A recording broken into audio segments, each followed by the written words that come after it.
Okay, so now that we have done a couple of videos and reviewed basically the basic concepts of statistics, now we can go and basically talk about the rest of the material that we have, which is shortcut method for calculating mean deviation about mean. So in the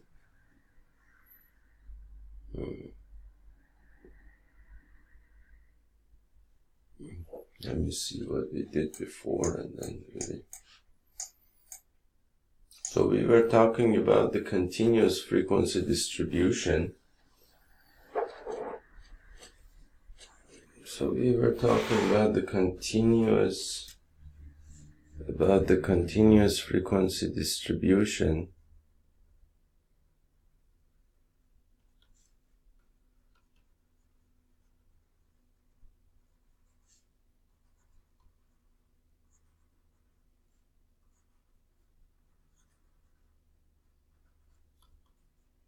And then we basically said that a continuous frequency distribution is a series in which the data are classified into different class intervals without gaps along with their respective frequencies, which is basically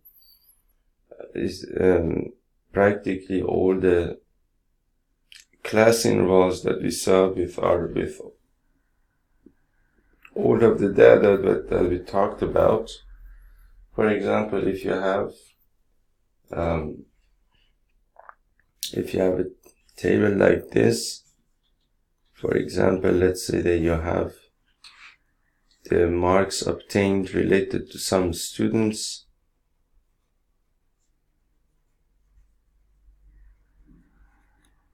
and then related to those mark obtained, if you have the number of students,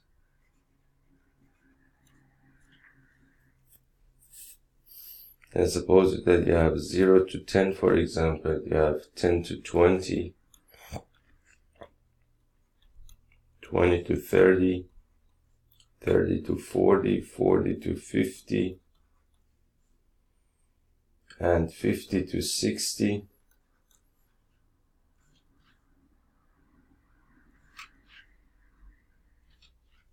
And then the number of those students would be 12 and 18.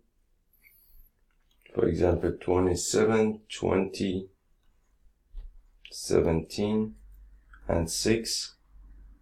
So now this situation here is a continuous frequency distribution. And they call it continuous because your class intervals start from, for example, 0 go to 10, and then there is no gap here.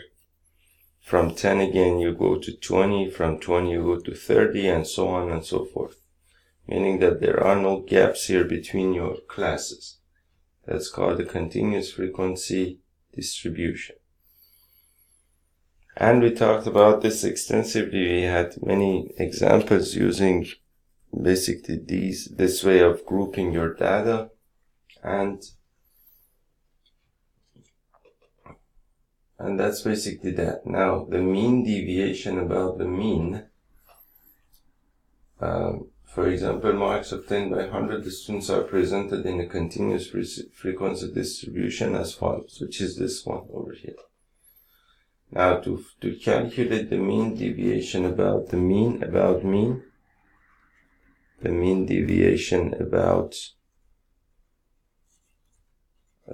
mean. Now, we said that while calculating the mean of a continuous frequency distribution, we had made the assumption that the frequency in each class is centered at its midpoint, which we call the class mark. We call this, for example, we said that the class mark related to this class, for example, since here we had no x of i's, we said that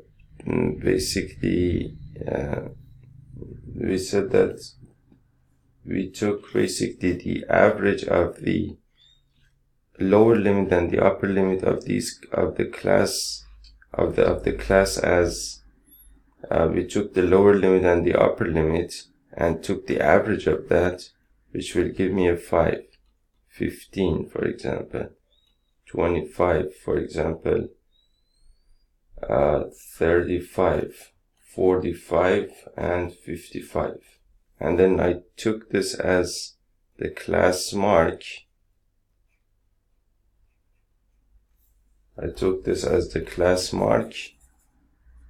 And or basically I took this as the class mark, or basically the x sub I that I can use in my formulas. And the reason we do this is that when you basically take your data and then put them into these groups or these classes, your individual observations are just simply gone, are lost in these classes. And so in all of the formulas that you might want to use, there is always some x sub I that you need. Otherwise, if there is no x sub I, there is really nothing that you can do. Meaning that everything in statistics is based on some observations. If there is no observation,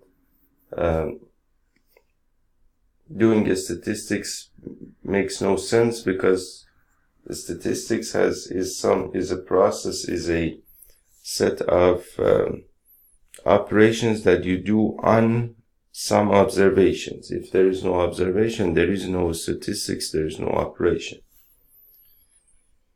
So now, in order to have my x sub i's back, what I can do is that I can basically take some approximation to the observations that to all of the observations that fall fall into this group. And so I take the average of the lower and upper limits of this class, for example, and every other class after that, and then we assume that basically all of the observations that fall into this class are kind of very close to this observation, which is right in the midpoint, in the middle point of the class.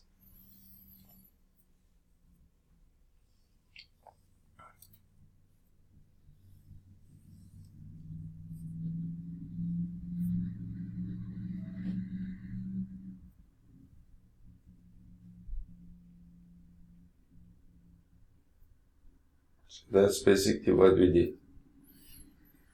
So it says that here also we write the midpoint of each given class and proceed further as for a discrete frequency distribution to find the mean deviation. So the discrete frequency distribution, I think, was the case where we wrote our data basically not in classes, but basically the individual observations were written in a table along with their frequencies. That's basically what we call discrete frequency distribution. So now, as an example, let's say that we have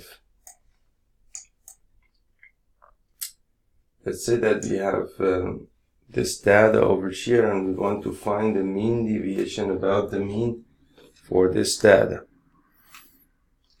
So that is, for example, the marks obtained.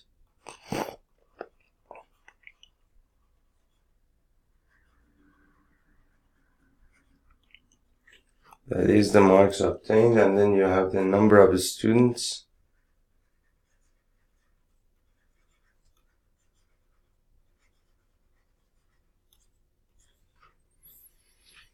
And so if that is the case, then for example, you have 10 to 20, 20 to 30,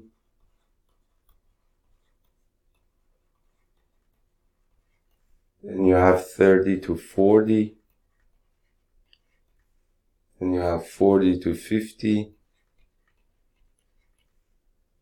50 to 60, 60 to 70, and 70 to 80. And the number of students related to those classes: 2, 3, 8, 14, 2, 3, 8, 14, 8, 3, 2. 832.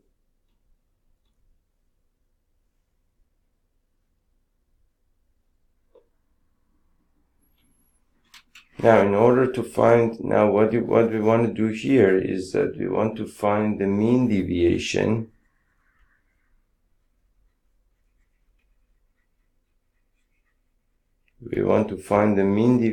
about mean. And in the steps that we introduced before, we said that first we need to find the mean and then the mean deviation about the mean. So now, in order to find the mean of this data, what I need to do is again proceed as we did in the previous videos and find the mean of this data. So the mean of this data, of course, we can find in different ways. We introduced, for example, the direct method. We introduced the mean assumed method, the assumed mean method.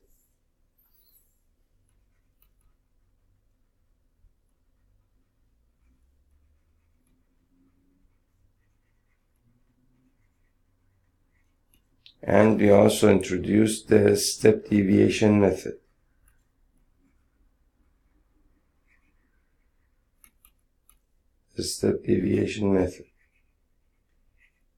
Now let's pick one of these methods. As always, we can start with the direct method. If that doesn't work out, we can go to the assumed mean method. If that doesn't work either, then we can use the step deviation method. Okay, so now what we need to do in order to find the mean of this data is that basically we can find the class marks here. We can find the class marks, which will essentially serve as x of i's here. So your x of I is going to be the average of these two numbers, which is 15, the average of these two numbers, which is 25, average of these two numbers, which is 35, 45, 55, 65, and 75. And then you can use the formula, basically. You can use the formula,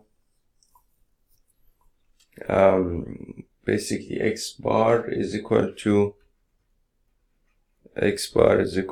sigma f of I, x of I, over sigma f of I, as basically I goes from 1 to n.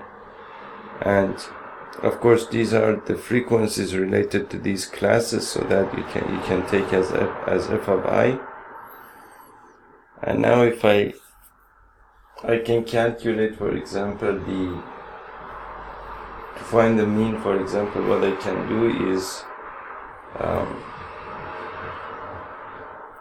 is use, for example, the assumed mean method. For example, I can take this as the mean of my data, the assumed mean of the data, and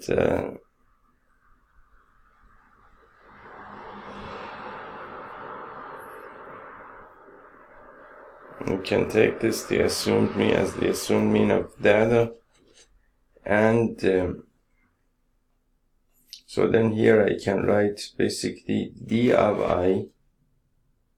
I can write d of I, which is x of I minus a, and this is your a, and this is your x of I. So, for example, 15 minus 45 is equal to negative 30, for example. 25 minus 45 is negative 20. 35, and that's negative 10. That's a 0. And then there you will get basically positive 10, positive 20, and positive 30. Right, and then the formula for the assumed, basically for the average of your data when you're using assumed mean is x bar is equal to a plus sigma x of I f of I, no, sorry, sigma f of I d of I, sigma f of I d of I over sigma f of I suppose. Let me check if the formula is correct. So the assumed a plus sigma f of I d of I over sigma f of I.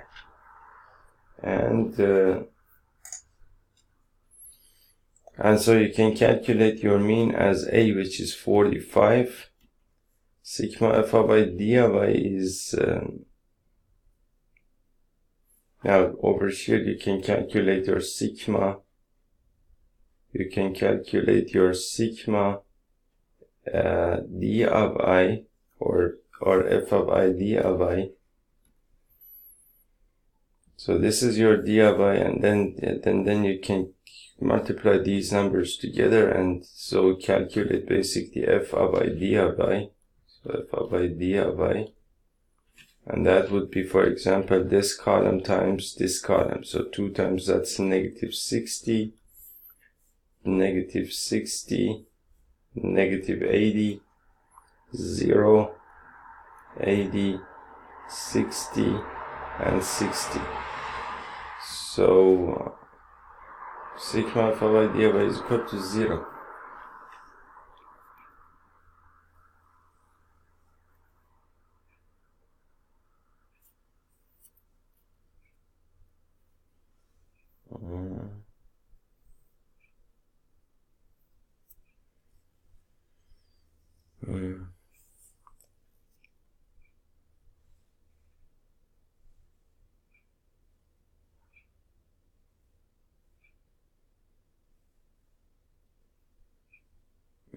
Six and negative 60 will be cancelled out.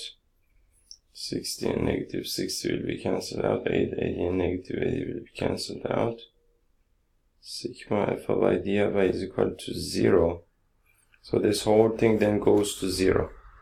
So the mean of your data is 45. The mean of your data is 45, right?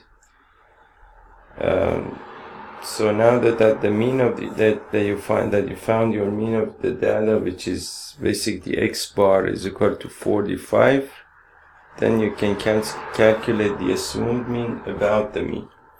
Not the assumed mean, but the deviation, but the mean deviation about the mean. The mean deviation about the mean.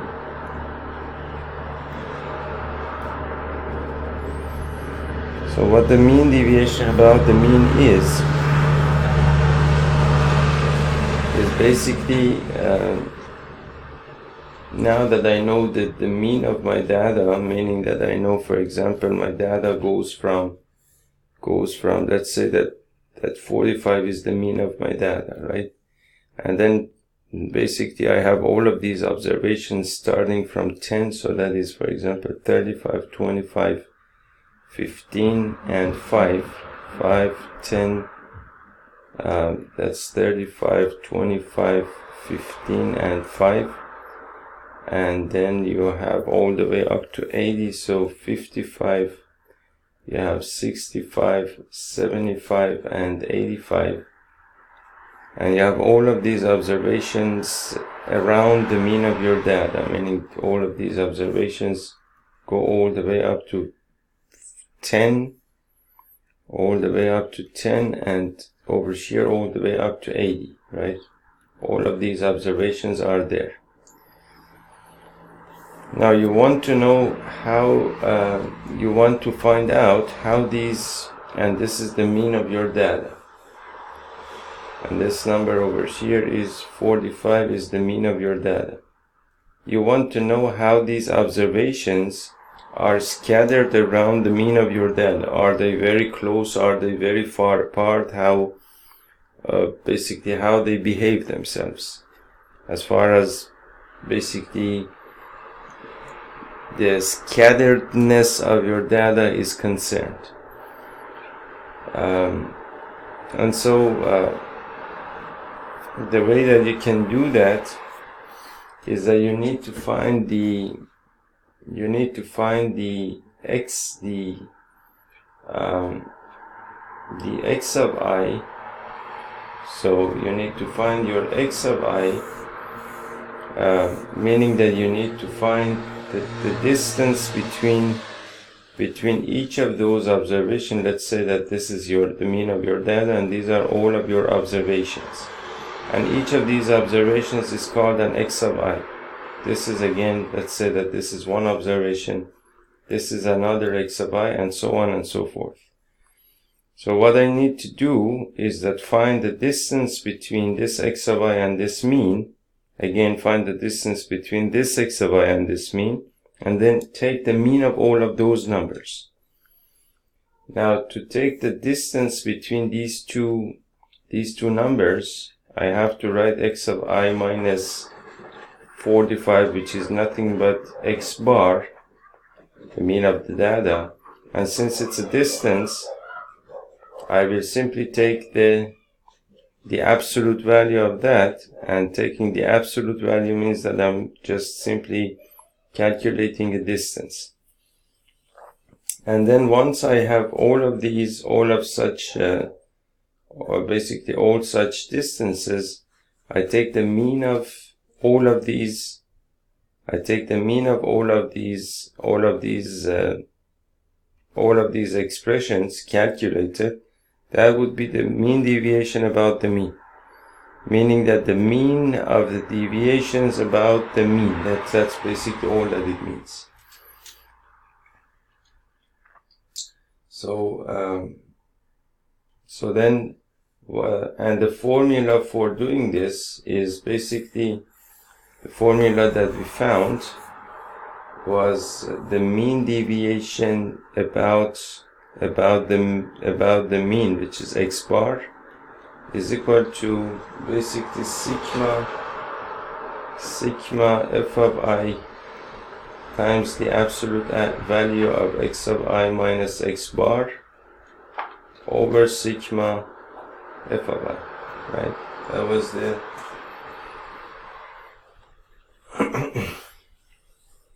now you can, of course, instead of sigma f of I, you can write simply n.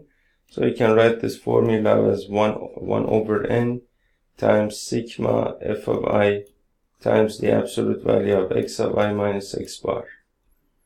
So that's the mean deviation about the mean, right? That's that.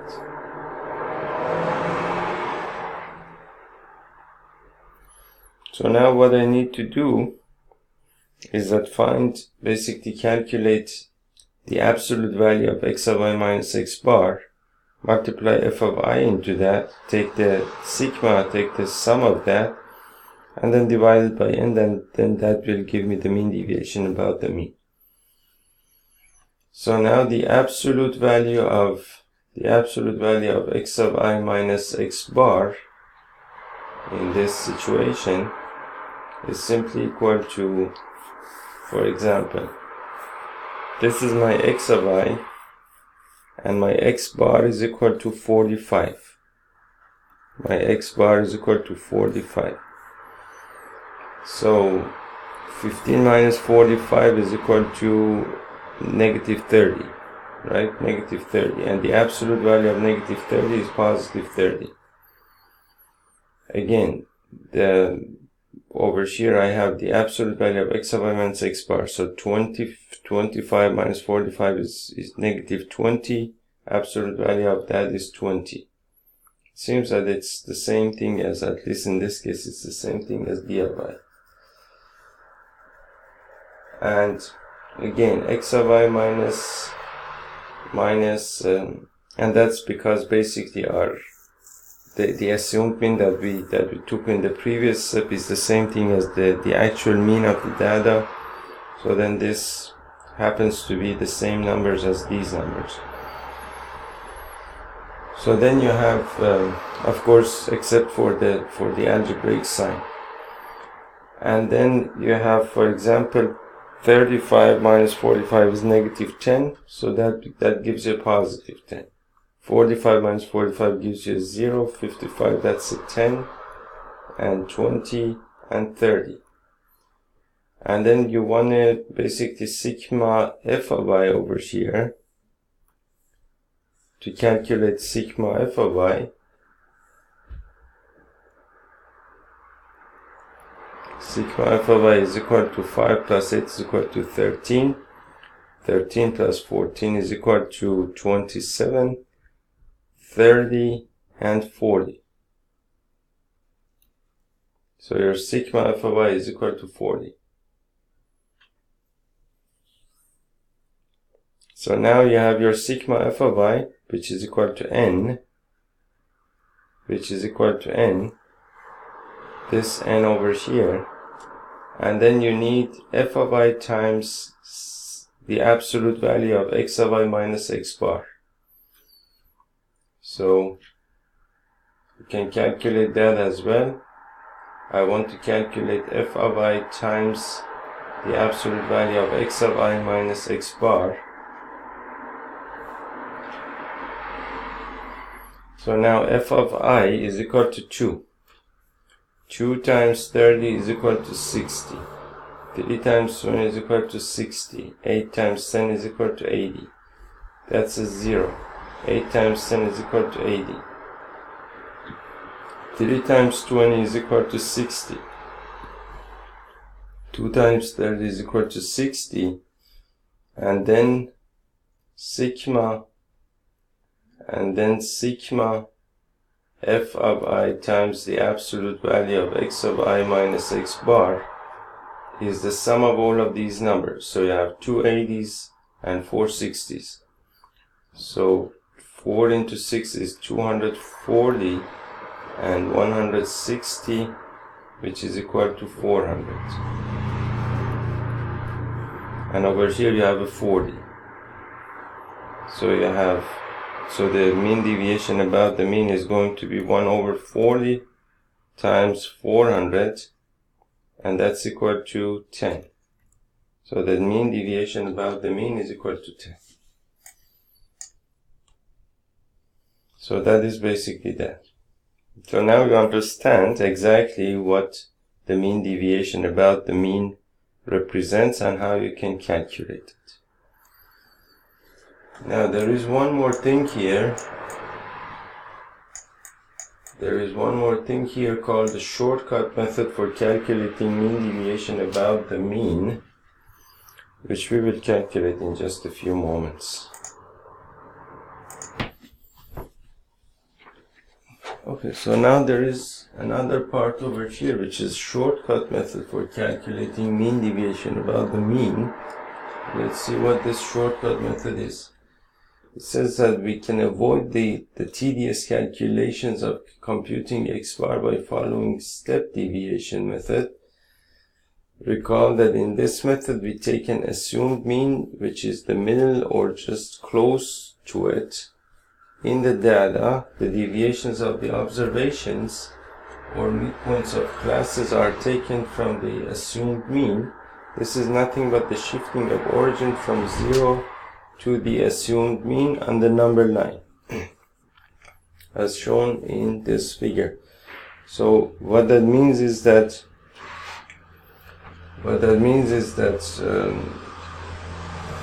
basically it's just simply the assumed the step deviation method that we talked about, which was basically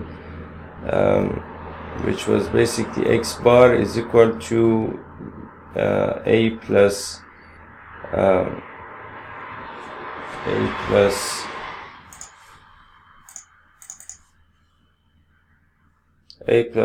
sigma f of I u of I, sigma f of I u of I divided by sigma f of I, and you multiply this by h, and that's called the step deviation method. We use this for calculating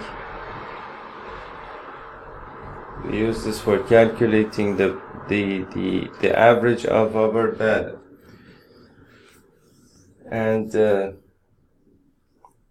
it says that this is nothing but the shifting of origin from 0 to the assumed mean on the number line, meaning that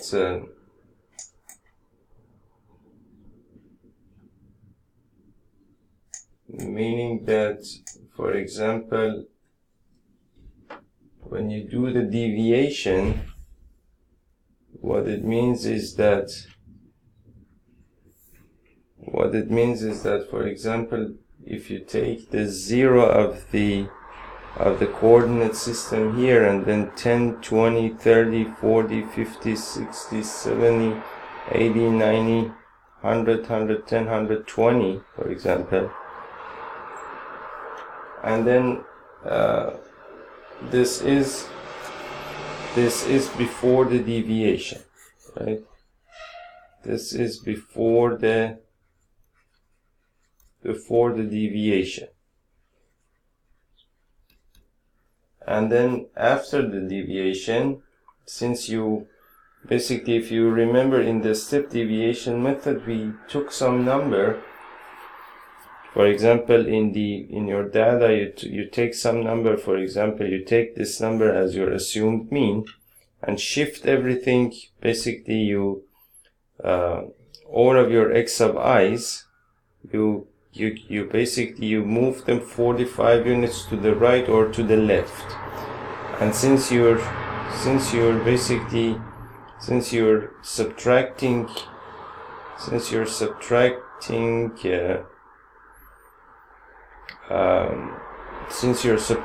this a from your x of i's, you're shifting them to the left, meaning that now all of your x of i's, for example, negative 15 ends up at negative 30 because it's shifted 45 units to the left, and the same thing happens to all of your x of i's as well. So what that means is that then, for example, this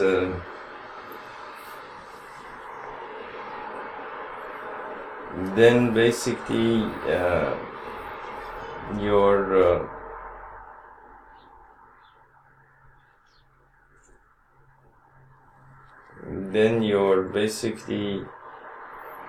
you can assume that every number basically is shifted to the right.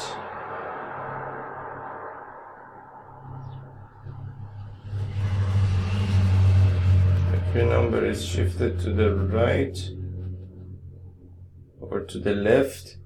Anyway, you will end up with basically all of the numbers are shifted, and then there is also the step deviation, where basically we divided our numbers by the class size and so on and so forth.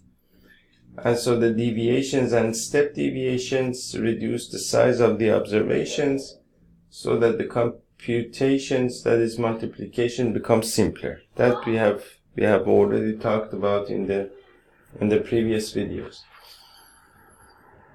Now you can denote the new variable by d of I, which we did over here, and d of I, we called it basically x of I minus a, and then x of I minus a, and then we divided that also by h somewhere in the formula.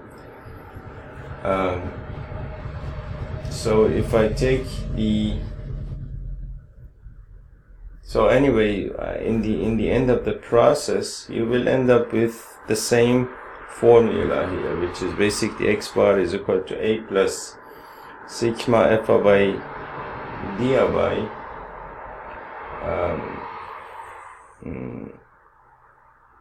Of course, over here the formula is a little bit different. Over here we have written sigma f of I, you can take it as n, right? And u of I is nothing but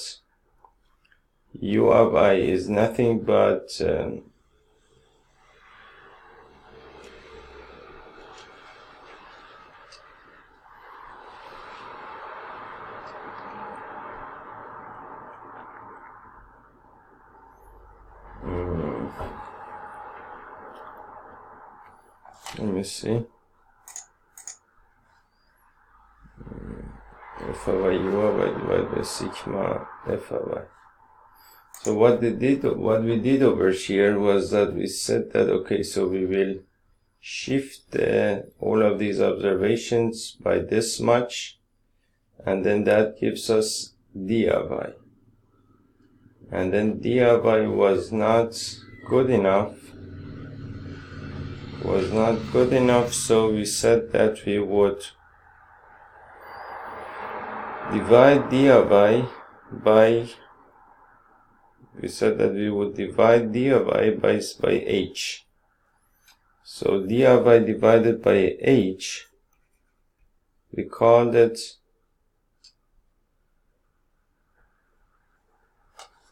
let me see. Okay, so now what they have done here is they have basically changed those formulas a little bit, so I was kind of confused by that.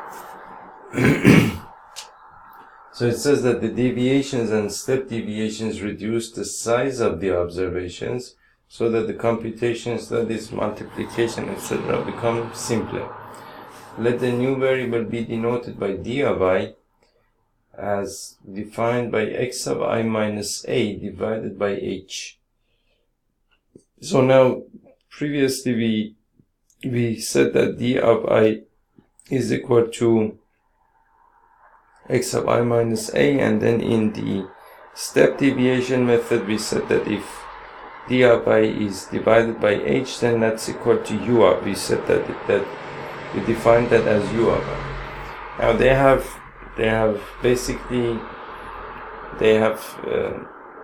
have defined d of I as x of I minus a, but divided by h, which is how we defined basically u of I previously. Then the mean by step deviation method is given by basically this formula. You can write it as a plus sigma f of I d of I over sigma f of I, which you can write, instead of this you can write n, it's the same thing, the same meaning, times h, right?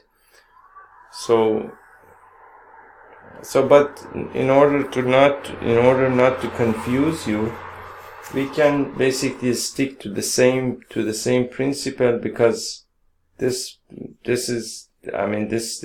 would mess up our mind, so I don't want to do that. Of course you can define anything in any way that you want, but then once you have defined it, you shouldn't go back and change your definitions, otherwise you will, and you would unnecessarily confuse yourself. So we will stick to the same definitions and the same way that we write our formulas ourselves. So now, for example, let's say that you have again a set of data over here, which is basically which is 10 to 20 all the way to 70 to 80. All the way to 70 to 80, and then the number of students is 2, 3, 8, 14, 8, 3, 2, and then the midpoint is that, and so on and so forth. And I think we already did the same thing here, meaning that we already used the step deviation method, didn't we?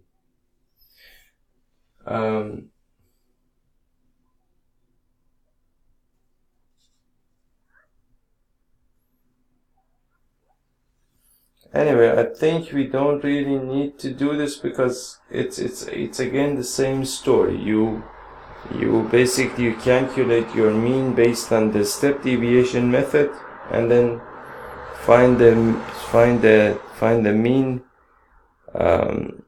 find the mean deviation about the mean, and that's basically the whole story. So there is no point in doing that.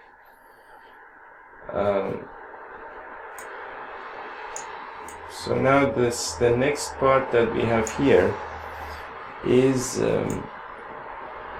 called the mean deviation about median. The mean deviation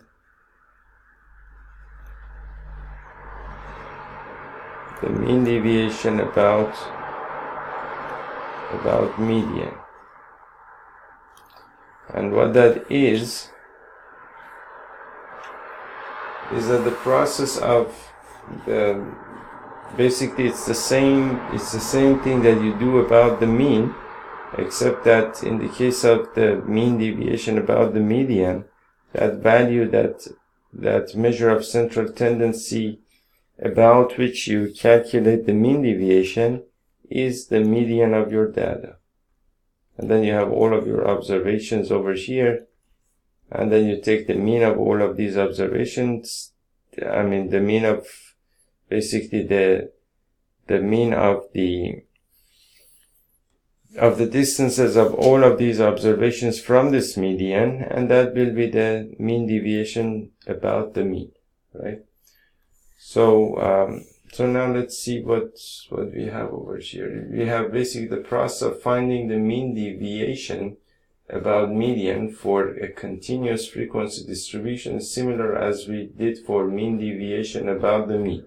The same thing as mean deviation about the mean, the same thing you do for mean deviation about the median, except that in the second case, basically you don't calculate the mean, you calculate the median of your data. It's very simple. The only difference lies in the replacement of the mean by the median while taking deviation. So that's all that you do. Now let us recall the process of finding median for a continuous frequency distribution, which we already know. So I will skip this part and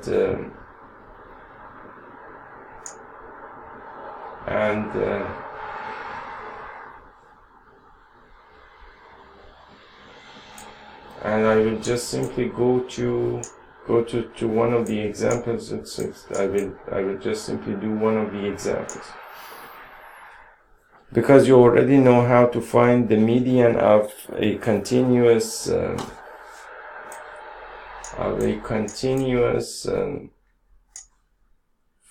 you already know how to find the median for a continuous frequency distribution. So we have already done that in the previous videos. So now suppose that you have, for example, this data over here. You have your classes here, and you have your frequency here. You have your classes and frequency here, and so you have 0 to 10, then you have 10 to 20, then you have 20 to 30, then you have 30 to 40, then you have 40 to 50, then you have 50 to 60.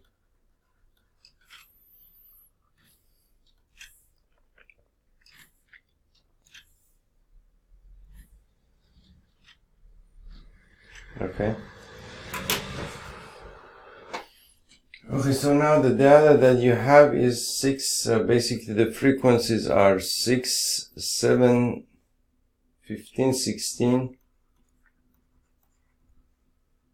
4 and 2. So now in order to find the mean deviation about the median,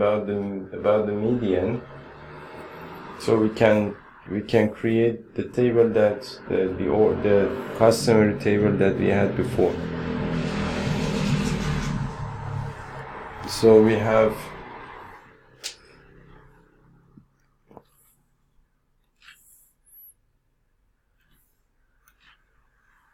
we have basically our classes. We have our classes,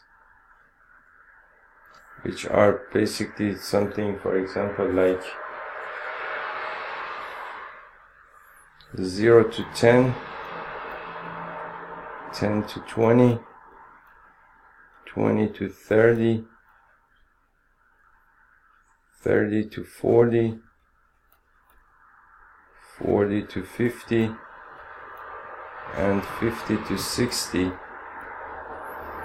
And then you have the frequency of those classes, f of I, which is basically 6, 7, 15, 16, 4, and 2.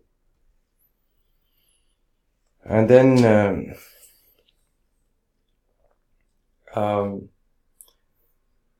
basically, since you want to calculate the mean deviation about the median, so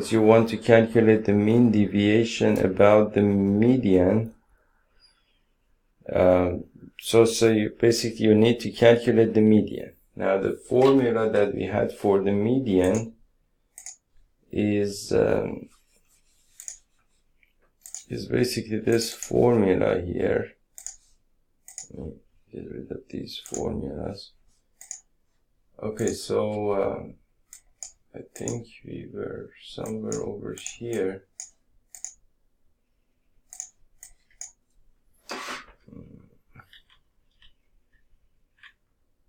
So we said that the median, or the median of a set of group data was equal to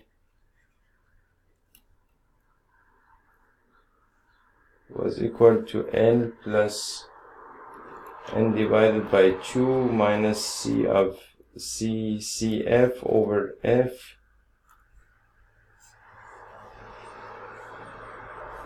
times H.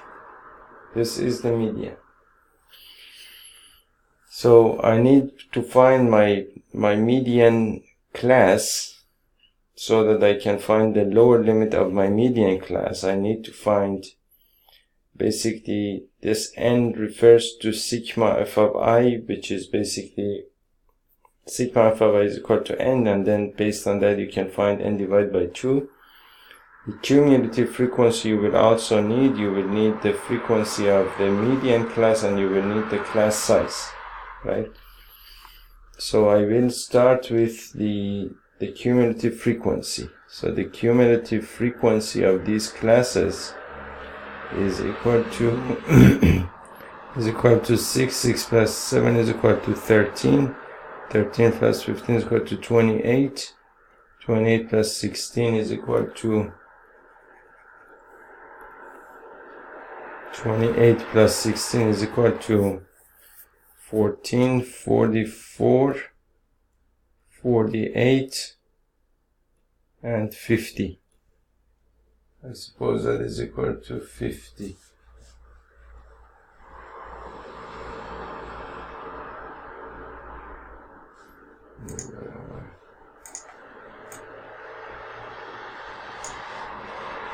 Okay, so the cumulative frequency is equal to 50, right? So now to calculate the median of my data, again the median is equal to L, which is now I need to find the lower limit of my median class. So I need to find my median class first. So my median class is equal to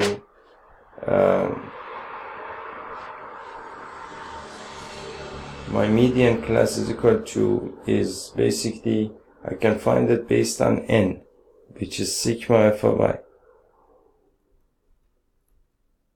So sigma f of I over here is equal to 6 plus 7 is equal to, it's actually all of these numbers added together, which is equal to 50.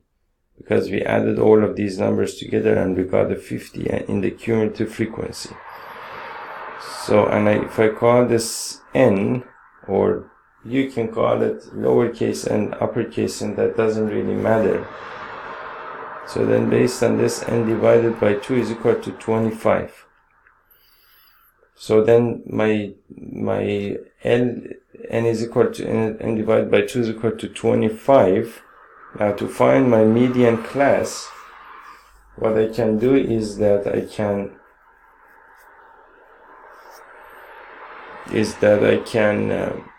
find the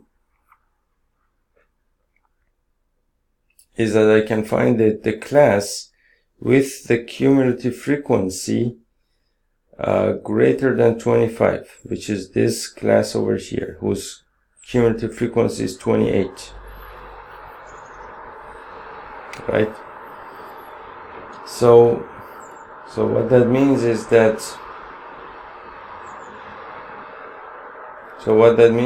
this is my median class. This is my median class, and the lower limit of my median class is 20. So I can write 20 plus, now n divided by 2 is equal to 25, is equal to 25 minus C of f, which is the cumulative frequency of the class prior to the median class.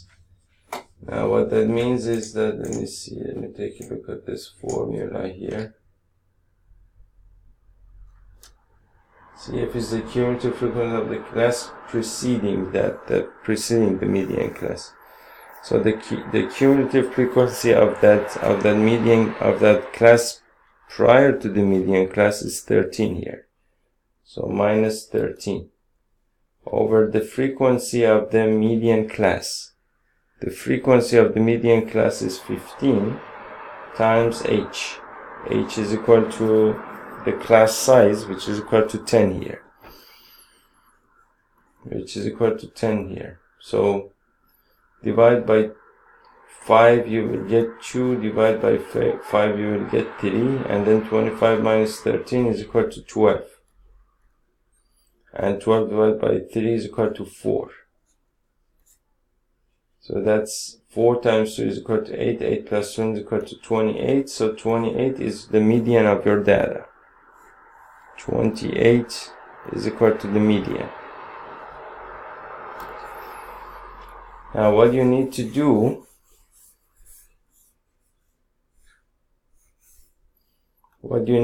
here is you want to find the mean deviation about the median. Meaning that, and that is equal to basically sigma, that is equal to sigma f of I times the absolute value of x of I minus the median over sigma f of I. That is the mean deviation about the median.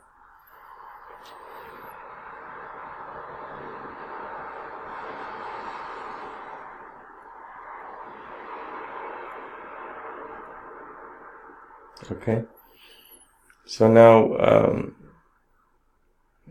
what I can do is calculate x of I minus m, and x of I can calculate from these classes.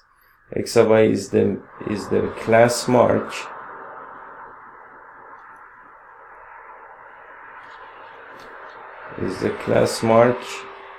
which you can take as your x of I. So that's a 5, that's a 15, that's a 25, and 35, and 45, and 55.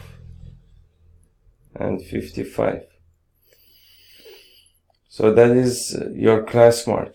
Now x of I minus m, the absolute value of that, would be 5 minus 28. Which is negative 23, which is positive 23. Right? 5 minus 28 is equal to negative 23. The absolute value of that becomes positive 23. 15 minus 28 is equal to negative 13, so positive 13. 25 minus 20 is equal to negative 3, positive positive 3.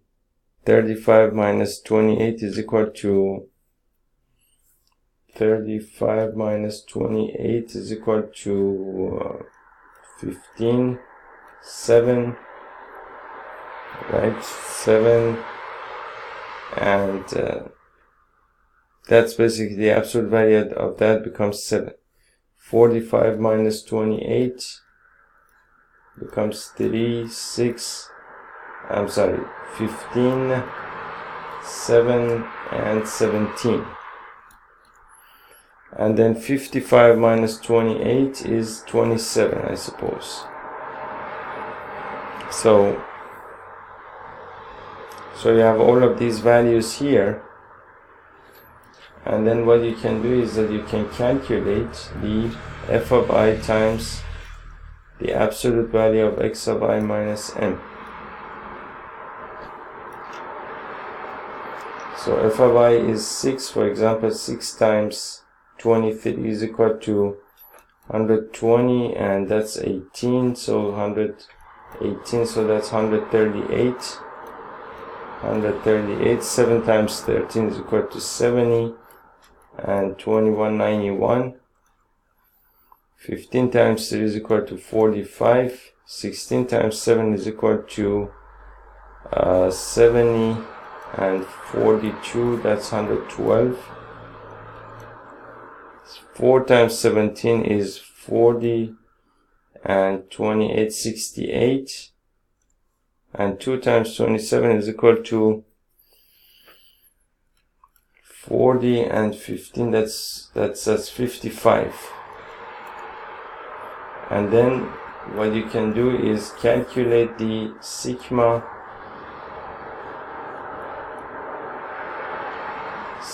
f of I times the absolute value of x of I minus m,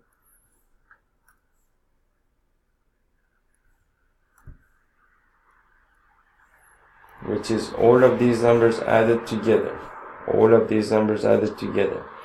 So you have, let me use a calculator to calculate these values. 138 plus 91 plus 45 plus 112 plus 68 plus 55 is 509.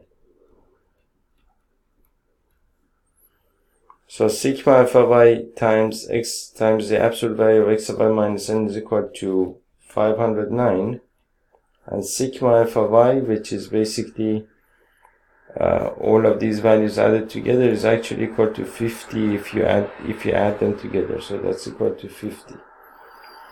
Now 509 divided by 50 is 10.18. I'm sorry, not here.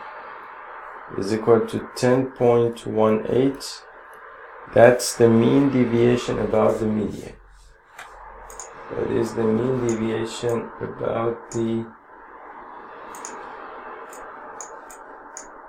10.16. They have gotten 10.16. I got 10.18. It's actually the same thing.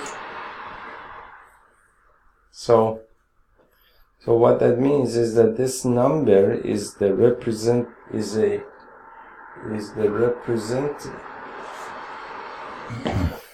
Okay, so now basically this number is some sort of representation of how your data is scattered around basically the median of your data. In the previous examples, what we saw, basically we got, for example, the mean deviation about x bar, and that was basically the same sort of representation, meaning that was representing how basically your data was scattered around your x bar, or the mean of your data. This number just shows the way that your data is scattered around the median of your data. The number is representative of the same thing basically. But in this case, for example, that central tendency about which your measuring the scatteredness of your data is the median. In the previous examples, it was the mean of your data. And once you work with this number for a little bit, you will get a feel for this number. Otherwise, this number actually does mean something, and I think the only way that you can understand the meaning of this number, meaning how your data is actually scattered around your mean, what that means is that in mathematical terms, what it means is that the average of all the distances of all of your observations from your median is 10.18 units. Meaning that, for example, in this case, your median was 28, for example. Was 28, this was your median. Now, if your median is 28, this 10.8 is the average of the distance of all of your x of i's, meaning that basically your x of i's are scattered all around your median from the left and from the right, and then what we have done, we have taken each and every one of these, basically each and every one of these observations. We have found the distance between this observation and the median. Again, we have done the same thing for this observation. They have done the same thing for this observation. All the observations on this side as well. And then all of those distances, we have taken the mean of all of those distances, and the mean of all distances has become 10.18, or as calculated in the book 10.16, which is basically kind of the same number, 10.2 you could say. So that's basically the whole story and the whole concept here. Now in the next video, we will talk a little bit about exercise 15.1. We have a couple of exercises here, and we have other things to talk about as well. So I'll see you in the next video.